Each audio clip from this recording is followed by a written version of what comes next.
नमस्कार दोस्तों, power of market की एक और वीडियो में आपका स्वागत है। दोस्तों एम स्टॉक के ऊपर मैंने एक वीडियो बनाई थी जिसमें मेरा जो 8-10 महीने का एक्सपीरियंस था वो मैंने आपके साथ शेयर किया था, जिसे मेरे फॉलोवर ने और लोगों ने काफ़ी पसंद किया और मुझे ढेर सारा प्यार दिया। और कुछ लोगों ने ये भी कहा कि एम स्टॉक के ऊपर आप और वीडियो बनाइए और उसके बारे में हमें और नॉलेज दीजिए। तो दोस्तों मैं आपको बताना चाहता हूँ कि एम स्टॉक के अंदर एक MTF नाम की एक चीज़ होती है जिसे हम ई मार्जिन भी बोलते हैं।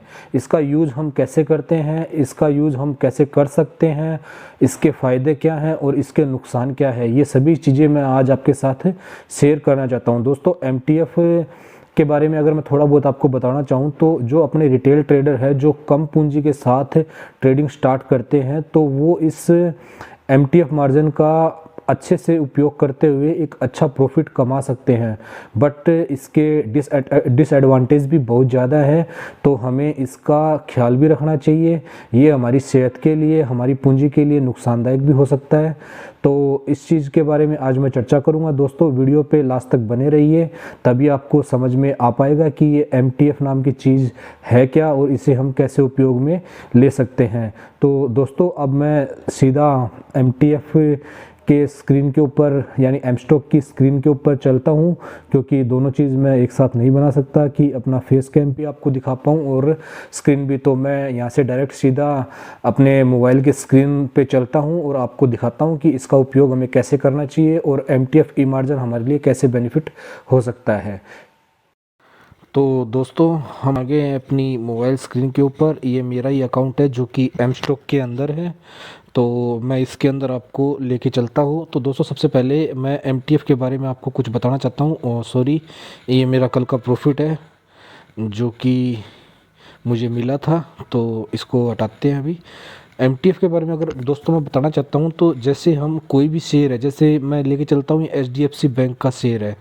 इस HDFC बैंक के शेयर को हम अगर बाई करते हैं, मान लो 10 स्टॉक बाई करते हैं। अब हम अगर डे ट्रेड करते हैं और हमारे पास 10,000 रुपये मान के चलो, या मान के चलो हमारे पास 8,000 रुपये ही है, तो 10,000 मान के चलते हैं। तो हम डे ट्रेड में अगर करते हैं तो हमें चुकाना पड़ता है दोस्तों। हमारे पास अगर 10,000 रुपये भी है तो हम 50,000 रुपये तक के स्टॉक इसमें ले सकते हैं। किसी के अंदर हमें 4 गुना लीवरेज मिलता है, किसी में हमें 5 गुना लीवरेज मिलता है। किसी स्टॉक के अंदर 5 गुना, किसी स्टॉक के अंदर 4 गुना। जैसे अगर देखा जाए डे ट्रेड में, जैसे ही मैंने इसको किया 10 स्टॉक को, तो हमें मार्जिन रिक्वायर्ड है वो सिर्फ 4227 रुपये की है। इसे अगर हम इन्वेस्टमेंट में करें तो मुझे मार्जिन चाहिए 16,000 रुपये 10 शेयर के लिए। तो कहाँ 4,000 रुपये और कहाँ 16,000 रुपये, मतलब चार गुना इसने हमें एक्स्ट्रा मार्जिन दे दिया है।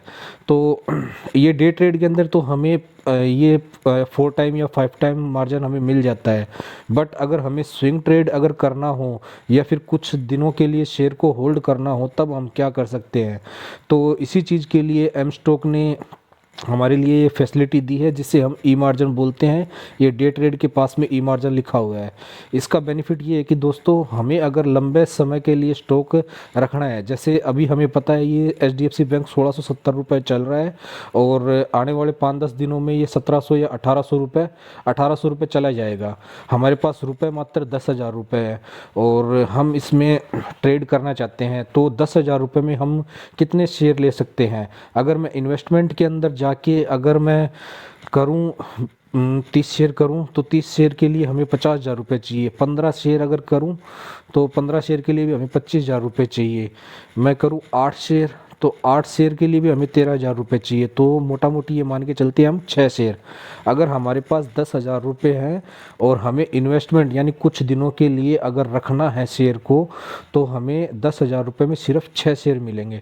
बट अगर हम ई मार्जिन को सिलेक्ट करके ये शेयर खरीदते हैं तो मैं आपको दिखाना चाहता हूँ कि जो 5 गुना या 4 गुना लीवरेज हमें डे ट्रेडिंग में मिलती थी वो हमें ई मार्जिन के अंदर भी मिलेगी। जैसे ही मैं अब ई मार्जिन पे सिलेक्ट करता हूँ तो अब हमें मात्र 6 ही स्टॉक के लिए, जहां हमें 10,000 रुपये की रिक्वायरमेंट थी वहां अब हमें 2,500 रुपये की ही रिक्वायरमेंट है। तो अब हम 6 की जगह यहाँ पे आराम से 15 स्टॉक ले सकते हैं। 15 से भी ज़्यादा 20 स्टॉक के आसपास करके देखते हैं, मतलब 25 स्टॉक हमें मिल जाएंगे। अरे यार, इसको मैं बैक करता हूँ दोस्तों। फिर से चलता हूँ बाई। तो यहाँ पे मैं 25 स्टॉक कर देता हूँ ई मार्जिन सेलेक्ट करके। तो 10,000 रुपये में जहाँ हमें 6 स्टॉक मिल रहे थे वहाँ हमें अब 25 स्टॉक मिल रहे हैं। अब मान के चलो, अब जैसे 1670 रुपये है और 10 दिन बाद ये लगभग चला जाता है 1800 रुपये के आसपास चला जाता है। तो हमें लगभग 130 रुपये का प्रॉफिट होता है। 25 शेयर हमने बाई किए थे और हमें प्रॉफिट होता है 130 पॉइंट का। अब अगर मैं कैलकुलेटर खोल लूँ तो मैं आपको अच्छे से समझा पाऊंगा। जैसे कि 130 पॉइंट का हमें प्रॉफिट हुआ 10 दिन के अंदर, आने वाले 10 दिन के अंदर, और हमारे पास 25 शेयर थे तो हमें प्रॉफिट हुआ 3250 रुपये का। हमारी पूंजी कितनी थी? 10,000 रुपये।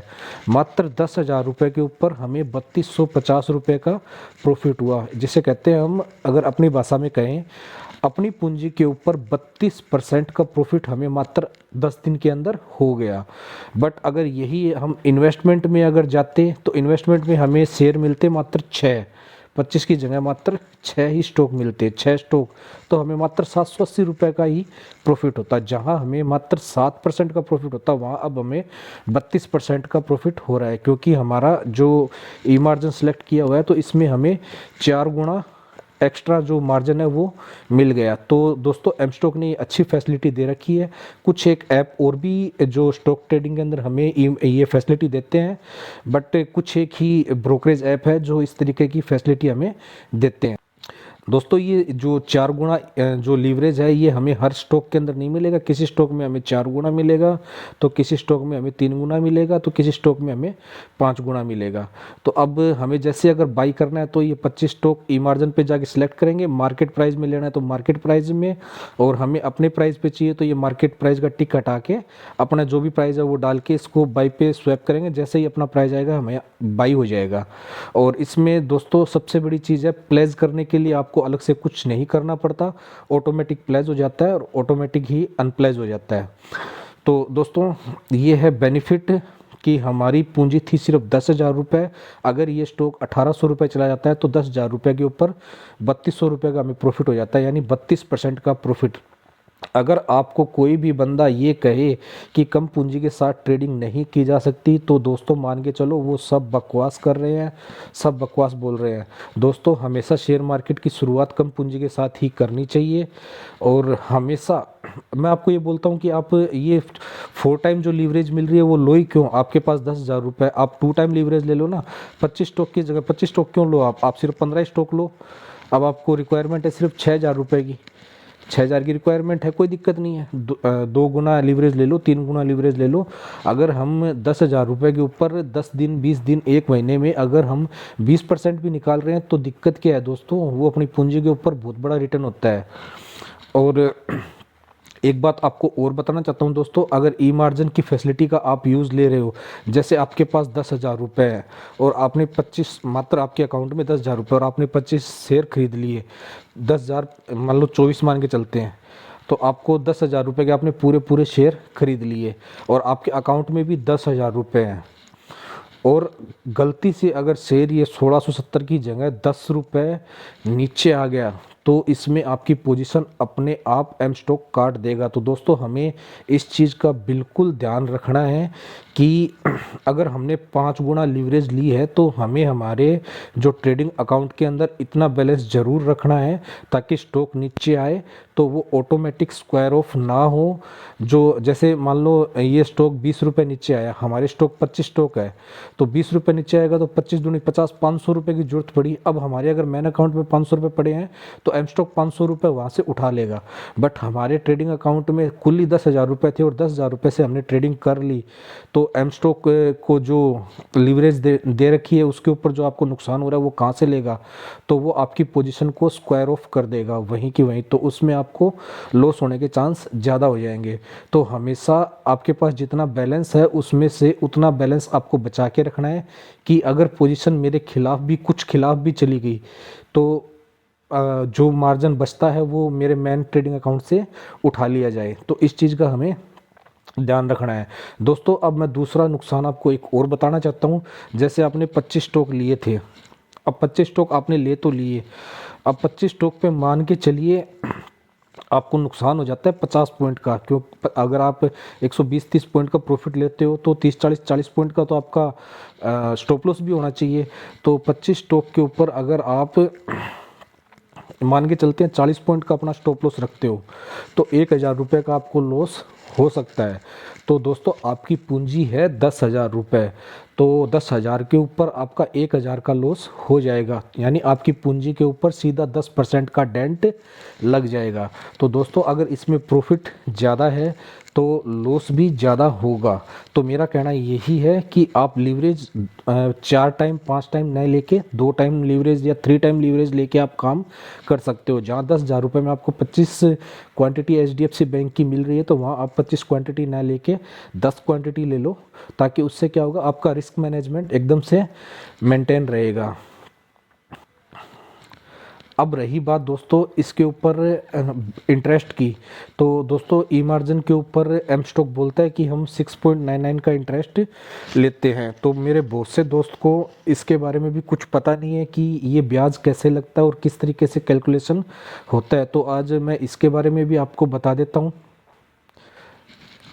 दोस्तों मैं आपको बताना चाहता हूँ, जैसे अपनी पूंजी थी 10,000 रुपये, मात्र 10,000 रुपये अपनी पूंजी थी और 10,000 रुपये में अपने को स्टॉक कितने का दे दिया, 40,000 रुपये का। क्योंकि इन्वेस्टमेंट में अगर यही 25 स्टॉक लेते तो अपने 40-41,000 रुपये लगते थे, बट अपन मान के चलते हैं 40,000 रुपये का, मतलब 30,000 रुपये एम स्टॉक ने अपने यहाँ से मिलाए हैं।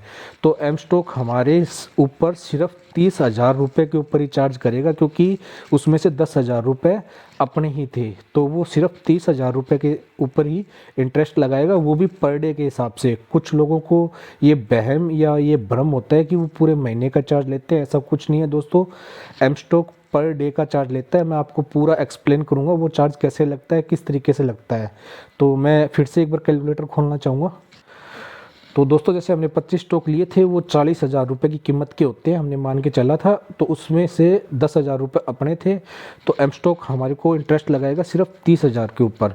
30,000 के ऊपर एनुअली एम स्टॉक बोलता है कि मैं एनुअली 8% चार्ज करता हूँ। मैं 8% नहीं, मैं सीधा 10% मान के चलता हूँ। तो वो अपने को 10% चार्ज करता है। तो 30,000 के ऊपर 10% के ऊपर होता है 3,000 रुपये सालाना, ये सालाना चार्ज होता है दोस्तों।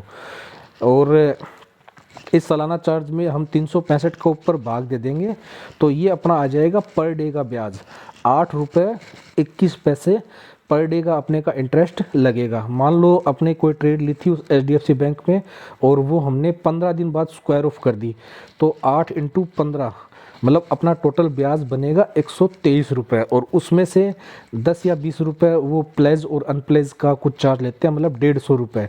तो अपना प्रॉफिट हुआ 3200 रुपये, उसमें से ये 150 रुपये और घट जाएंगे, मतलब 3,000 रुपये का अपना प्रॉफिट हो गया है। तो दोस्तों मैं बताना चाहता हूँ ये जो ई मार्जिन का जो फैसिलिटी है ये बहुत अच्छी फैसिलिटी है दोस्तों। मैं फिर से आपको कहना चाहूँ, ऑप्शन से प्ले कर रहे हो, इससे अच्छा अगर आप नए हो, आपकी पूंजी कम है, तो आप एक बार स्विंग ट्रेड के अंदर आइए, आप ई मार्जिन के अंदर आइए, ई मार्जिन से आप प्ले कीजिए, छोटी पूंजी के साथ कीजिए। एक बार आपको इंडिकेटर को आप भूल जाओ, एक बार आपने अगर चार्ट को पढ़ना सीख लिया तो आप दोस्तों स्विंग ट्रेड के अंदर भी अच्छा पैसा कमा सकते हो। दोस्तों अपना सबसे पहला काम है चार्ट को पढ़ना। हमें अगर चार्ट पढ़ना आ गया तो हम अच्छा पैसा स्विंग ट्रेड से भी कमा सकते हैं। जैसे कि अगर मैं आपको HDFC बैंक का दिखाना चाहूँ चार्ट, तो हमें पता था इसने पीछे ही अपना लो लगाया था 1480 या 1440 के आसपास का लो लगाया था। हमें पता था ये HDFC बैंक का ये एकदम लो पॉइंट है, जहाँ मैं अपना कर्सर आपको दिखा रहा हूँ ये लो पॉइंट है। तो हमें पता है इससे नीचे और क्या आएगा, तो यहाँ हम अपने ई मार्जिन की फैसिलिटी का उपयोग लेके आराम से 10-15 दिन में एक अच्छी खासी रैली या एक अच्छा खासा प्रॉफिट कमा सकते थे, जिसमें अपने को ज़्यादा ब्याज भी नहीं लगता और हमारा प्रॉफिट भी अच्छा हो जाता। बस हमें ई मार्जिन के अंदर यही ध्यान रखना है दोस्तों, जब कोई अच्छा फंडामेंटल वाला स्टॉक नीचे आया हुआ हो तो हम ई मार्जिन का उपयोग करके उसमें बाई कर सकते हैं। तो दोस्तों ये थी एम स्टॉक की ई मार्जिन की कहानी, और इसी में इसके अंदर अगर मैं कोई चीज़ भूल गया हूँ तो प्लीज़ मुझे बताना, ताकि मैं आपको कमेंट के अंदर वो चीज़ क्लियर कर दूँ या फिर एक नेक्स्ट वीडियो बना के आपको क्लियर कर दूँ। इसी के साथ धन्यवाद दोस्तों। जय हिंद, जय भारत। अगर आपको किसी और टॉपिक के ऊपर वीडियो बनानी है तो प्लीज़ मुझे कमेंट के अंदर बताइए, और ई मार्जिन के अंदर भी आपको अगर कुछ और जानना है तो प्लीज़ मुझे कमेंट करके बताइए, और मेरे चैनल को लाइक कीजिए, सब्सक्राइब कीजिए। धन्यवाद दोस्तों। जय हिंद, जय भारत।